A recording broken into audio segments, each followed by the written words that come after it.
Cheers.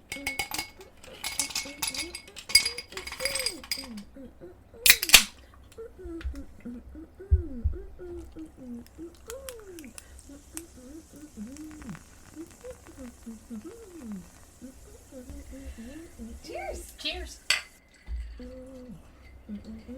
Well, it's that time again. I'm Annie. And I'm Susan. And this is Two Friends, One Chat. Ooh, we really brought it down. I like that. Ooh. Yeah, not down like sad and low, but just like down like fireside chat. Yeah. Like chill. Some cognac heated in a very cool cup and a silk red robe. Smooth jazz. Ooh, yeah. Things are getting sexy fast. And I love it. I am here for it. I don't hate the idea of a fireside chat, though. Oh my gosh. When we'll do some bonus content. I know we've talked about it, and we are starting to launch that. I'm sure the listeners know, but we're working on our Patreon, so that's coming soon. Yep. We've got some really cool promotional materials. Yeah! Some good branding, stickers, window clings. We're stoked. Yeah. But I imagine, because one of the things we want to do is we've kind of talked about turning this into some video. Yes, people love video. I don't know why, but I totally get it. And I could see us using, because could you imagine doing a fireside chat by our, the fireplace? No, yes. That sounds amazing. Do it. Yeah, we got to do it. Okay, so, but you guys, that is for future content, because I imagine I'll be drinking in that scenario. Yeah, well, of course. Yeah, so it won't be like clinical skills, it'll be like fun time. Yeah. Mm-hmm. Yeah. And the dogs will be there because, aww. Yeah, so, it'll get wild. It'll be more cash. You're going to love them, though. More casual. You're going to fall in love with them. They already are. They're yum. Ugh. Ugh. I love them. I love them so much. We love animals. Mm-hmm.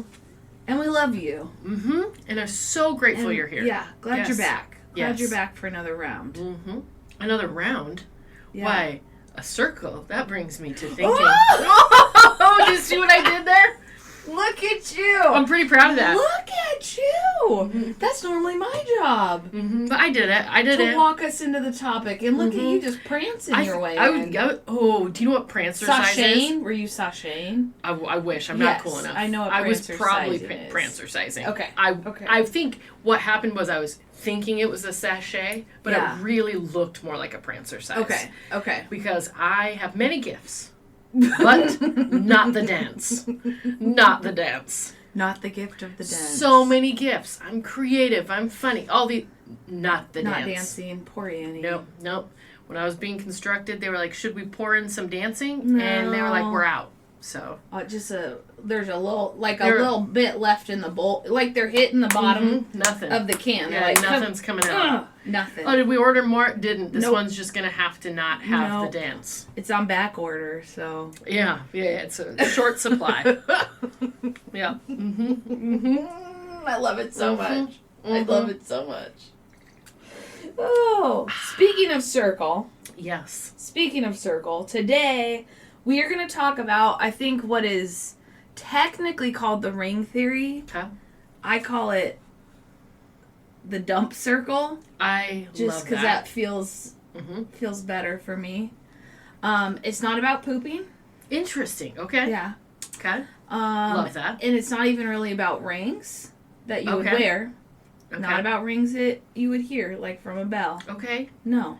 Can I tell you that my first impression when you said ring theory? Yeah.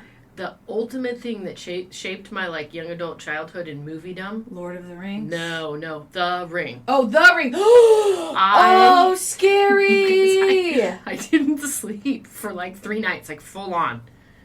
With the girl and all the long hair in front of her face, right? That's the one. Out of the well. She pops up out of the well. And I thought in high school, so I watched it my freshman year, and then in senior year they were playing it at some carnival. Yeah. And I thought, I'm older now, it's gonna be fine. And I walked in and I just heard the music and I was like, I'm afraid. I'm afraid. I'm super afraid. I did rewatch it though, as an adult after experiencing real life, Right, yeah. I was like, oh dang, this isn't scary. But there was a time when this movie, it really did it for you, huh? Yeah, so when you said ring theory, I was like, where is she? I love scary movies. Mm-hmm.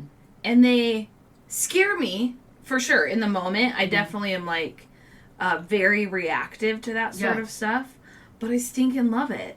Get little endorphins from it. I love it so much. That's so cute. By the time I'm out. Now, as a young kid, they actually scared me. Now, as an adult, I crave that. Like, and it is... I don't think I've been scared by a movie probably since high school, actually. Even, like, during the movie? You're not like, wah! There was one movie that, like, gave me a good jump scare. It's probably one of the best jump scares. And it was... probably because it was it was a Spanish film. And I had to pay attention, because that's the other thing. It's like kind of hard to get me to pay attention to movies. So I had to read the subtitles, and I think that really drew me in. But there's a time where it's basically kind of a doppelganger-esque story. Okay. And he lifts up the underneath the bed, and you think it's too early in him exploring the room for there to be anything, you think, right? Oh. But it's an outline of him completely blacked out. Except for the eyes are white with pupils, and it has this white smile. I have goosebumps. And it's just a flash. And it scared me so bad, I started laughing and then rewound it like 3 times just to experience it again. It was so good. So very, very occasionally, I think the, what's the series, where the lady can kind of see the spirit world? They've got a ton of them. Annabelle's in that universe. Oh, and like The Conjuring. Yes. And, yes. There was the scene where like the evil guy was behind his head for a second. Great jump scare. So I'm very occasionally jump scared, but okay. Yeah. I mean, I listen to creepy podcasts about true life things every night almost. Yeah. I love it. Very rarely. I can only think of one time a movie was like so scary I couldn't go to sleep. Mm-hmm. Do you know what does that to me every time? What? Criminal Minds. Oh, interesting. I cannot watch that if it's dark outside. I will not sleep. How funny is that? How weird is that? That show in particular. Is Criminal Minds a fake show? Or is it like a documentary series? No, it's like a fake show. But I think they base it. You can tell they're like basing it. Okay. Well, just like SVU and all those Law and Order, right? Yeah. They're basing these things on actual crimes or things that have happened. Yeah. I love that show. Please watch it. I love it. And I do watch it. Can't do it if it's dark outside. Okay. The sun goes down. Nope. I love those kind of shows, and I can watch them just at any time. Or all day, all night. It doesn't matter.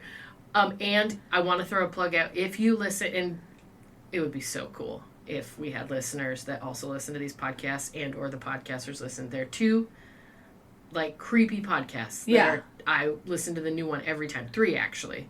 Radio Rental. Love it. Holy I think I got you on that one. Yes, you did. So good. Radio Rental is so good.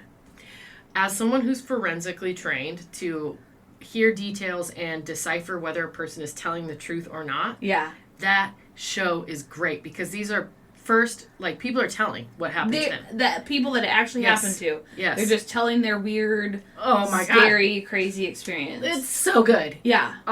Also, let's see. So, Radio Rental, Monsters Among Us. Have you heard of this one? I don't think so. Okay. I'm going to, personally write that down. You got to write it down. Okay. So, it is, one dude hosts it, and people just call in. He has a 1-800 number, and they explain the crazy shit that's happened to them. Oh, guess what I'm listening to all the way back on my flight? What? I'm just that. You are... Dude, that. You're going to... I would say start, and he would probably even say this too, the guy that runs it. Start in season, 3 because the audio... Like, he's a new podcaster, right? Right, yeah. So the... audio gets better season 3. It's so good, yeah. Okay. And, it's hard because sometimes people, call in. He, always encourages you, don't call in if you're driving, right? The audio's bad. It is fucking great. Oh, I love a new podcast, dude, and it's got 1 billion seasons. You're turning me on right now. There's nothing better than a new to you podcast. Oh, I know. With 1 million seasons. Nothing better. Because you hit that point in podcasts where you're like all caught up with everything and you're just like, okay, I have to just not listen to podcasts for 2 weeks so I have stuff to listen to again. Dude. That's why I love these. We'll do bonus content about you and I nerding out about creepy stuff because it's my favorite thing in the universe. Yeah, it's the best. It's the best. The third one, and it's in a very similar vein, is Odd Trails. I had that one on here. It's great. You told me about it last time. They read, and they just read people's first-person accounts, and they both have wonderful speaking voices. Yeah. So you get the good creepy vibe, but also for me, if you're like me, I like to fall asleep to podcasts. It's really soothing to me. So you get to listen, but you can also kind of like fall asleep to it. All three of these actually have that quality. And they are my favorite creepy podcasts, and I stand by them. Thank you. Yep. And actually... Golf clap for that. A lot of them have good mental health plugs ties in, too. It's great. Yeah. Okay, sorry, I digress. Talking about the Something ring. about podcasters, so... Mm-hmm. It is. It's sweet. Yeah. Mm-hmm. Mental health. That'd be a good, research project. Oh. Do you think there's something about podcasting and podcasters and mental health? Well, I do, yes, I agree with that. And I do know that for a lot of people that struggle with mental health and anxiety, I put myself in this category, but I didn't make this up. This is it's really helpful to have, voices around. To fill that space. Sometimes, it's pretty hard to have silence. Yeah. And, you want to work into being able to be comfortable with silence, but that's not always where you're at. And so it can be incredibly soothing for people to have that. Interesting. Yeah. So I know podcasts are super helpful for people's mental health. Not necessarily even, the content doesn't have to be like what we do, where it's mental health driven, right? Yeah. There is something about that, I wonder. Yeah. Interesting. Very interesting. Well, we legit digress hardcore. In the best way. Hardcore. From our ring theory or dump circle, whatever you want to call it. Totally up to you. But I learned about this, I would assume, I'm not sure when. At some point. Yeah, but you'd say years, probably. Yes, yeah. And the idea around kind of the ring theory is, it kind of goes with mental health a little bit, I guess. When there's a particular person maybe in crisis or so in my line of work, right, someone's diagnosed with ALS, so that's where we think about it, right? Mm-hmm. This person has a diagnosis, so they're going to be in the center of the circle. Okay. And then there's, family is the next circle out, friends maybe the next circle out, community, acquaintances, right? So you're expanding that circle. And we've all seen those before, so that's not new. Yeah. Hashtag throwback social mapping. Right. Mm-hmm. But the idea behind why I call it the dump circles is when someone is afflicted or in crisis or there's something going on, the idea is that we don't dump in on someone. So any levels underneath you don't dump on. You only dump out of the circles. Okay. And you only care into the circles. Oh, okay. So we're not adding more shit to someone that's already going on, that already has a lot going on. I love this. You know what I mean? Yeah. So I think we do this a lot, right? Someone's like, hey, my grandpa died. Yeah. Oh, you say I'm so sorry. You're carrying in, right? Yeah. And then you go, my grandpa died too. Uh-oh. And it was worse than your grandpa's death. No. Now you're dumping in, right? Ooh. No, red flag. Do you not like that? Red flag. Can I digress one more? Yes, please. Have you seen the guy on maybe TikTok? I don't know because I get it through Reddit because I don't have personal social media. But that does the red flags when he sees relationships, like, people will make TikToks about their relationship thinking it's normal, but it's, like, obviously got a red flag. Oh, when he red flags, and like the video? Runs. Yeah, well, he does this thing where in person. He'll clip the video, so, like, you gotta... Oh, yes. And then you'll just see him running through the forest with this giant red flag. Yeah. And he just, like, sprints across the screen. And then he'll show a little more of the video and then sprint, like, across the screen a little more. And then he'll, like, be like, listen, ladies, or listen, dudes, or listen, like, whoever he's giving it. And it is so cute. I really appreciate pieces of social media like that. Yes. Yeah. Sorry, I digress. No, I love that. And it is a little bit of a red flag, right? If you are sharing that, you know, this traumatic thing is going on for you. Yeah. And someone's got to try and... like, take that from you somehow or make it theirs. So it's kind of the idea of, and I think it can be used in a lot of ways, but I think the part that I think could be most helpful is not necessarily when you're the person in the center, because it's hard to, like, tell other people when you're already going through the trauma, like, what they should or shouldn't do, right? But remembering when we are on those outer layers, finding those ways to dump out. Because I think some people think, like, well, I just shouldn't dump at all. You need to dump, right? Mm-hmm. If you have a family member going through a tragic event, likely you may also be experiencing some trauma as well if you're close to that person, right? Mm-hmm. So you need the space and the people and the time to process all of that, but just not with the original person that this is starting from. Yeah. And remembering that you're your own person in the center of your circle as well, right? Yeah. So now I just see a bunch of circles everywhere. So it get to be a lot. But I think the thing I love about this theory and tool is because you gave an example of, like, teaching this to people in active crisis, right? Right. Sometimes if you're not immersed in our world, right, and you are going through something traumatic, it feels like nothing is familiar. You don't know what to do. Yeah. And sometimes it's just super helpful to have someone be like, here's a really basic way to not make things worse. Do you know what I mean? Yes. How relieving that is. Yes. And so, like, it can be so helpful to have just a calming voice, like your voice in there, and be like, okay. Yeah. You've got this person in the middle. They're really struggling. This is directly, like, their diagnosis. Yeah. If they tell you about stuff, and you maybe they tell you and your whole family unit, right? So you got this outside circle. They've dumped all this stuff out to you. Yes. Theirs to dump. You cannot, A, dump on them, and you, B, cannot dump on the family around you because you're all going through the same thing. You have to have your own social circle to be able to dump on. You can care for your family. You can care for the person who's struggling, but no one else, like, they can't hold your shit. They can't hold any more of, yes. So you got to give it to someone else so that you have that space and availability to carry in. Because I think most people want to carry in. Absolutely. Right? Yeah. And I think even on those outer layers, we're going to see that. I think communities can be affected, right? Yeah. So even on that outer layer of, like, this was traumatic for our community. Like, the whole community is feeling that.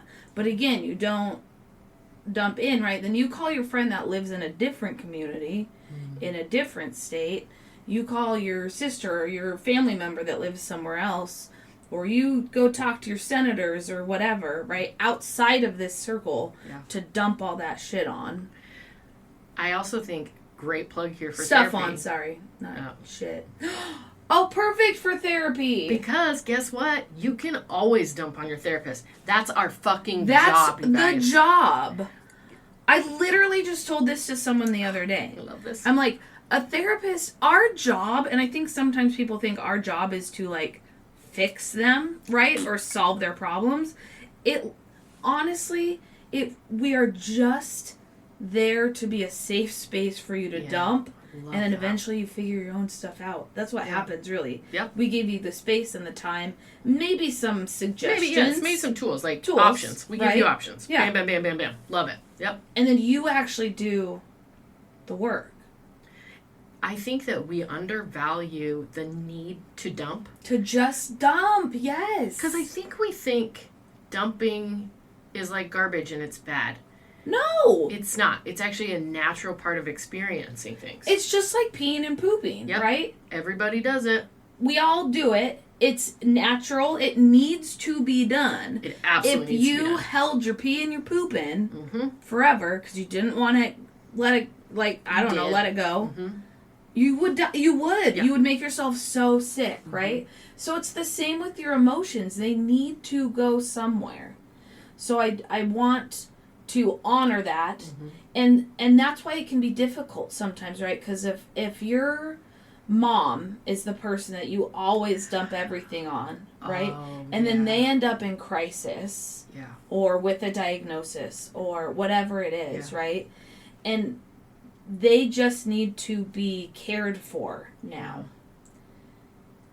That can be very hard to because I don't want you to cut relationship with that person, right? No.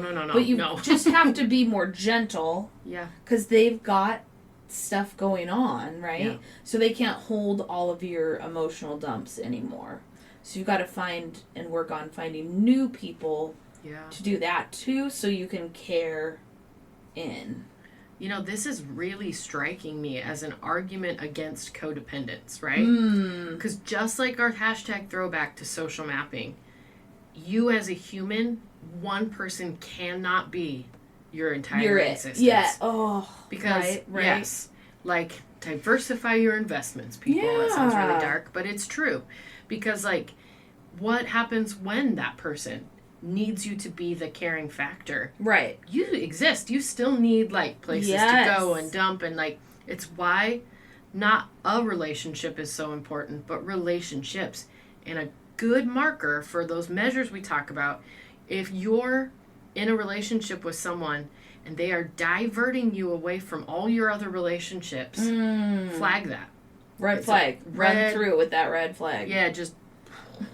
So I really love this theory because it kind of has a very applicable, very natural way of emphasizing how important relationships are. Yeah. Giving very strict guidelines for surviving a traumatic event. Yeah. And a natural argument against codependence. Yeah. I think that's really cool. Before. Yeah. I love this theory. Yeah, right? Yeah. And I think, with the carrying in, right, you could go there's a million ways to do that. And I think we've talked about some of them, and you as a person, I think, will just know, right? The ways you can care for that person or people's below you.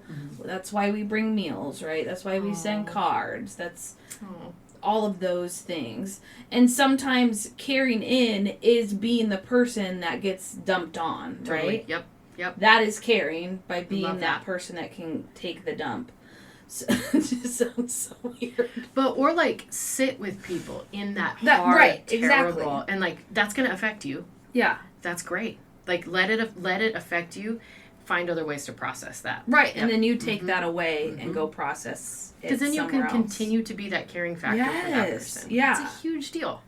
So I think to me the theory, and I think why I call it a dump circle is, it's that dump piece that I think is kind of a new idea for people, right? We all get to care in, but then taking it a step further. You know what I kind of like to think about it is like being the calculator for a person, right? So like if like you're the calculator being used, right? So this person's in a crisis, they need something to help them solve something. I'm very oversimplifying everything here. Right? So they're going to come to you and use your calculator or use you as a calculator. You as the calculator aren't going to use the user. That doesn't make any sense, right? It's almost like... you don't have hands. It has to come out. Like, it can't... we know that it actually can, and we just know it's really unsuccessful when you do. But, like, kind of those pieces of, like... Because I do love I just want people to understand, like, it can be a neutral thing, because... I guess we just basically say poop is negative in our society. It's really not that bad. Everybody does it. Yeah. It does make me throw up. I had to change diapers last weekend. I almost vomited every fucking time. It's disgusting.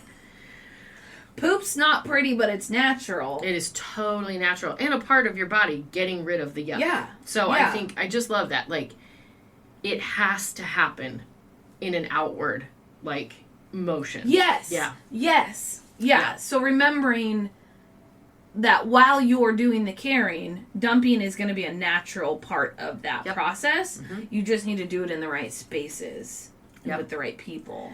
I do think, too, like, you know, if we're thinking of this in a family system and, like, a parent gets a diagnosis, then you've got the, you know, kids and family circle. It doesn't necessarily mean that that circle of people can't empathize with each other and bounce it. Because there's a certain trauma bond, right? Like, but it does mean that has to, I think that has to be, like, really cyclical. Like, it can't just be you venting. And I love the video of sympathy versus empathy? Yes. Yeah. We should probably post that for this because it has so much to do with, like, the grandpa story. Yeah.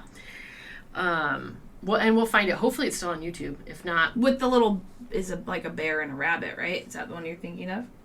And the hole? Yeah. Yep. Yeah. Yeah, bear... Yeah, you're right. I thought... In my mind it was a fox, but I think it might be. No, I think you're right. I think it is a bear and a rabbit. Okay. And that's a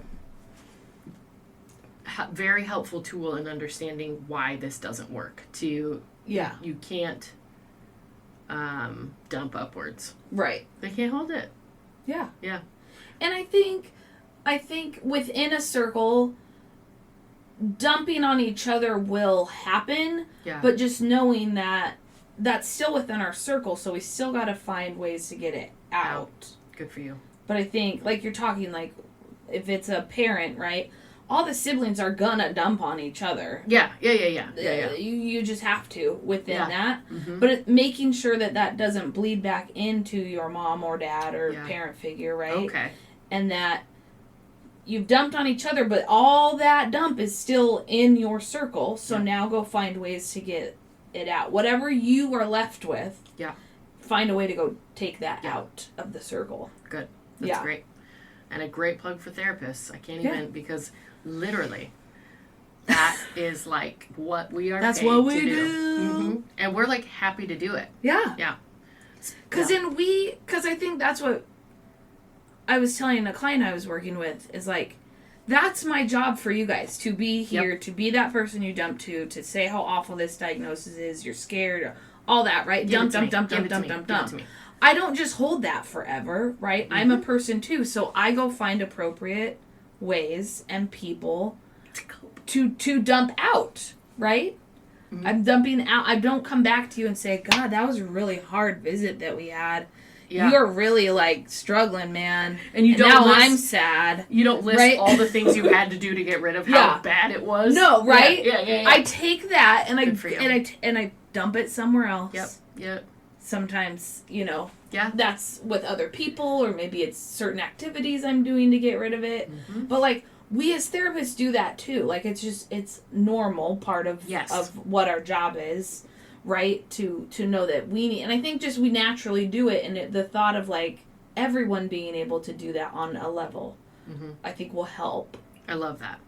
Situations and relations and man, this really, like, throws me back to everybody poops, everybody copes. Yeah, because it's kind of saying, like, you can't use the person going through the struggle higher up in the circle as a coping mechanism. Right. Like, there has to be others, because they can't work for you right now. They're overworked at this point. Maxed out.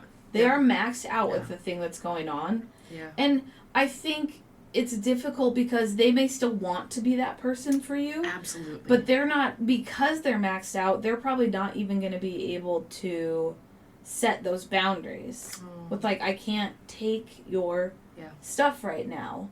And so it just makes me nervous that you put that on them and they're already dealing with their stuff, that, like, we want to be helping and supporting someone in crisis. Like, someone, say someone got a cancer diagnosis, right? Something like that. And then, like, could they still listen to your shit, and could you still dump on them? Yeah. And will they probably take a lot of it? Yeah. But is that helping them? Yeah. Is that helping them through this crisis? No. No. Yeah. No. Yeah. Boy, I love this. And I am such a fan of tangible tools in trauma because I think for my own personal trauma, I would reach and cling to anything but could not problem solve by myself. Yeah. Like, it was I maxed it out, you know? So I love the idea of being able to come into that, like, system. Like, you really get to go into those systems. Yeah.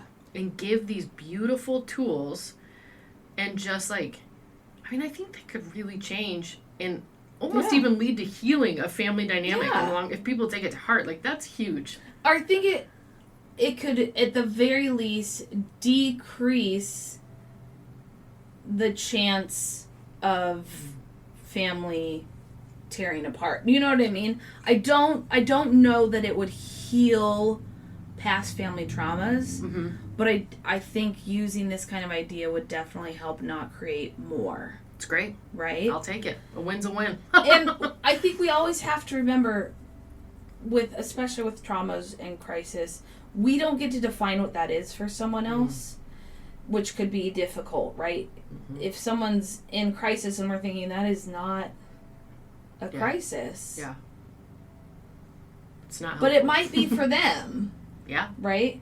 So kind of honoring what that means for them. Like, I'm thinking your coworker comes in and they were in a car accident. They're fine, but they were in a car accident, right? They're really shooken up and you're thinking, like, my grandpa just died last week. Like, a car accident and you being fine is not. Yeah, it's nothing. But they are still in trauma, right? Yeah. So me dumping my workload on them, like, it's not helpful. Yeah. Because they're in trauma, even though I'm like, you shouldn't be in trauma. That's ridiculous. Yeah. But they are, because I don't get to decide what's traumatic for someone. They do. So being just kind of aware that just because it doesn't feel like a trauma to you, it may be to them. They may feel like in crisis. So they're still maxed out, whether it's for what you think is a good reason or not. They're still going to be maxed out. Yeah. So just being aware of that. Mm-hmm.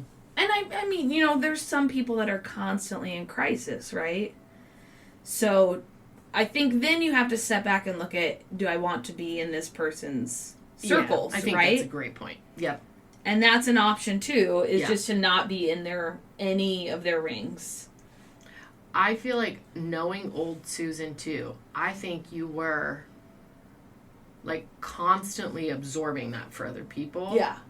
And it's cool to see you now, because I knew you when you were younger, and you frankly absorbed tons of me, like, talking just so much stuff. It was great. Yeah. I mean, I loved it. It was a gift. But I think there was also people that maybe didn't honor that. Right. And, well, I know you've had people take advantage of the fact that you will, like, absorb and absorb and absorb. Yeah.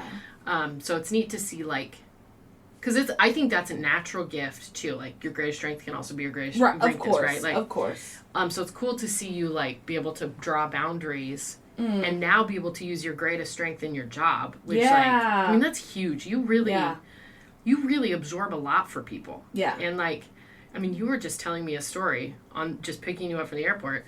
And I was, like, crying in the car. And I'm like, I don't know how you do what you do. Like, I'm just like, you know. I was jumping out. It was great. And by the way, you know that I'm a crier. So you can actually tell me stuff. Yeah. It will make me cry, but it doesn't mean I don't want to hear it. Which I think is hard to explain to people because we see crying as a reaction that's, like, negative and should be stopped. Tears are bad. They're not. They're great. I actually love that I'm a crier. Yeah. And yes, and bring that dump on. And why my goal is never to make you cry. No, that's you just a still natural. Were outside the circle, right? So you technically were somewhere I could dump. Give it to me. Give it to me. You know, that's exactly what, but that's, you know, that's like my joy as a friend to be able to do that. Yeah. But you do work a sad job and tears will come. There's just a natural, you know, it's sad. Car cries, man. They're a beautiful, precious thing. Love them. The car cry is the greatest. And again, we talked about this. If you're car crying every day, that's a mental health measure. Let's talk about it. Yes. Might mean, hey, your work's too high pressure, or every single day, some chemical balance off, or you know, there's a million different reasons, but let's pay attention to it. But especially when I did a really high stress job, there was something so magical about getting to process the day and really cry it out in the car.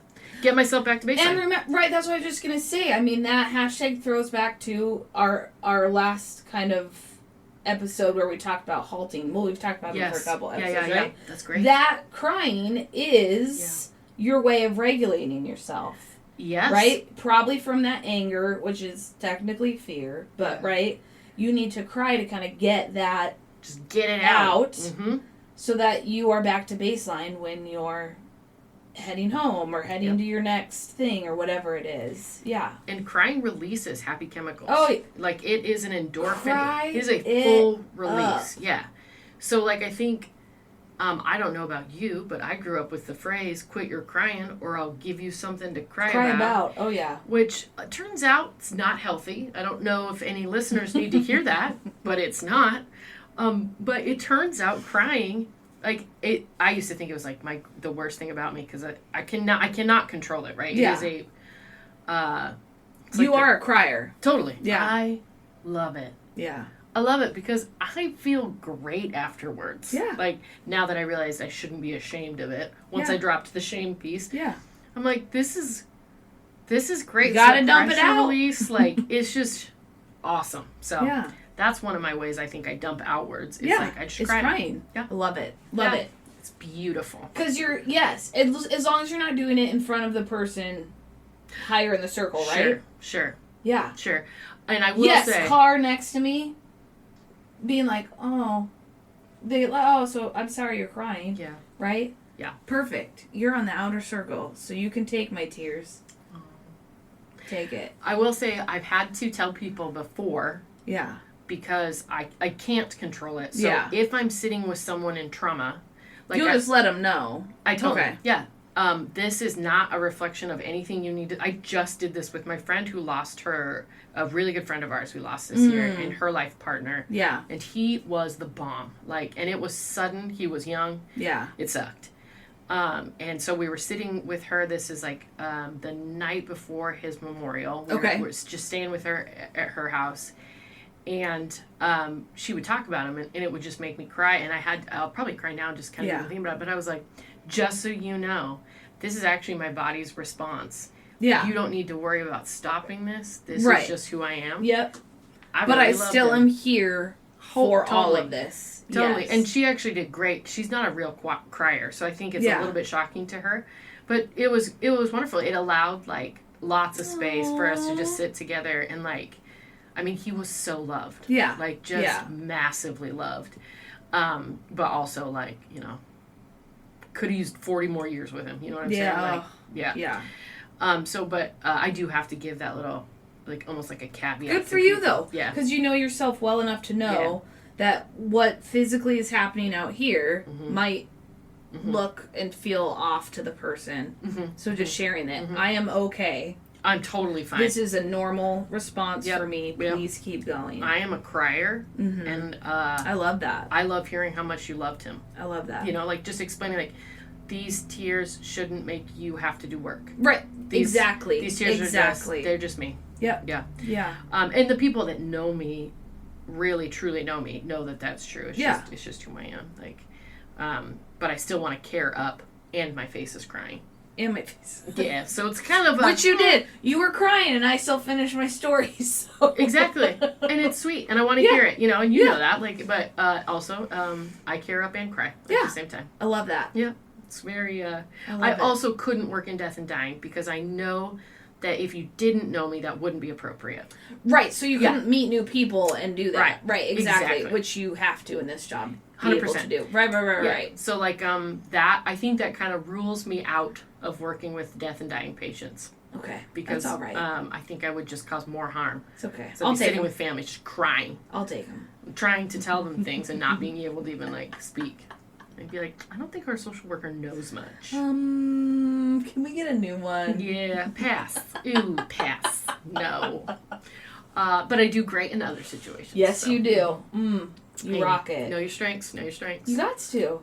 You got to. And crying is a secret gift. Yeah.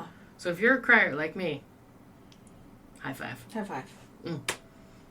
And maybe throw some caveats in if you're sitting with people in really hard stuff. I love that. I love that. Yeah. I'm not a cry. I don't rarely cry. I very rarely cry. I don't think I've in front of other people. You cry. Probably not. I'm trying to think. Maybe I've seen you tear up one time. A little bit. Yeah. You know, like talking about your sister. Yeah. But it was sweet. I think the one time I saw it was you talking about fond memories. Okay. Not like, because you have a very articulate, you know, so. Yeah. Yeah. So maybe I've seen, but I've never seen you cry. Okay. Never. I don't think I've ever. It's not pretty. Oh, I'm a very ugly crier. Very it's ugly crier. Pretty.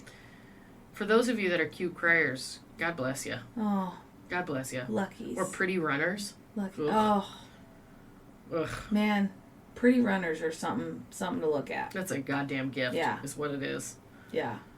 I even like physically trained. Like I've run like 6 miles at a time, right? So like I'm in good shape. I still look like a fucking crazy person. Like it is insane. Like it's so awesome too. Like your run is beautiful as well. Just like this weird, just like my neck is white, but my face is like furiously red. It's a look. It's an interesting look. We love it. Yeah, you know. We love it. Yeah. It's a good one. Yeah. I'm old enough now to where I'm like, oh well, you know. Yeah. It's not that big of a deal. Oh. I love it. I love this theory though. I think this is very helpful. Yeah. Yeah. I think so too. Practical, right? Very practical. Yeah. Yes. Something you can take, put it in your pocket. That's a tool. Yeah. Stick that tool right in there. That's a tool. Yep. You got a friend in crisis. They can't handle you, or they can't handle your shit right now. Right. You gotta dump out. Dump out. Dump out. Dump it out. Dump it out. Dump it out. What is that from? Oh, it's the Glade thing. Plug it in. Plug it in. Wow. Carrot in. Dump it out. Yep. Karen, dump out. Love it. Yep.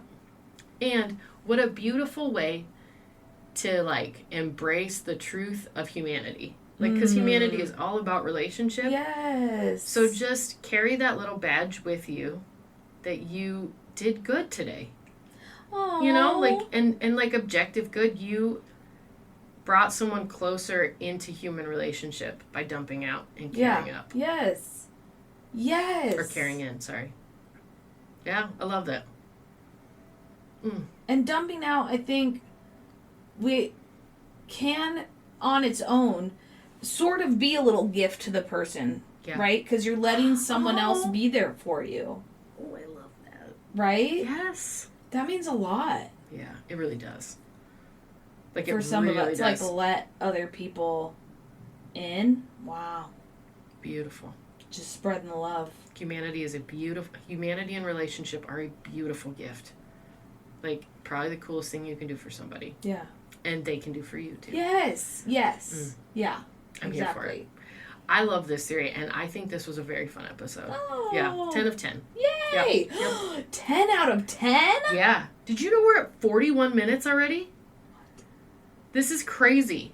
We're crushing. I thought this was going to be like a little quickie. Yeah, I did too. I was like, this will be a great 30-minute. Yeah. No. This was awesome. Well, I love hanging out. We're crushing it? And when you've got it, you've got it. I don't know what to say. Well, I mean, we're good. So. Hopefully this did bring some good tools to your belt. That's what we're always looking for. That's what we want. Put that tool in your belt. If you've got a story or an idea or anything else you want us to cover and talk about, reach out. twofriends.onechat@gmail.com. That's how you email us. www.twofriends1chat.com. Just our website. That's how you visit our website. You can listen there. You can explore. We're going to have some new features. Ooh. Upcoming will be a Patreon. So look for that in the future with some really cool merch and products. For those listeners that maybe don't know what a Patreon is, can you just quickly overview what that is? Yes. So it's a way for creative content to be funded.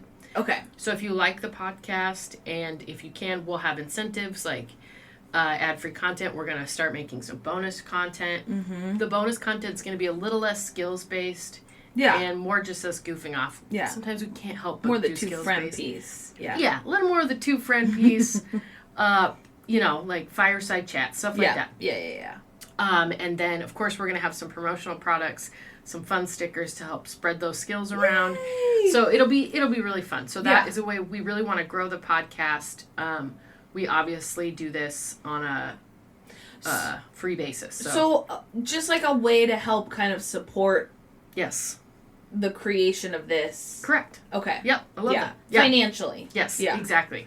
And so that is a piece that is coming, and you can reach out to us on Instagram and Facebook, Two Friends One Chat. Yep. And and then of course I always forget this one: like, rate, and subscribe. So that goes a long way into building the podcast. Yeah. If you do and can listen on Apple Podcasts, please go on there. Bam. Like, rate, subscribe. All the things. All the things, apparently. Hey, I'm learning a lot too. Yeah, we learn. We live and we learn.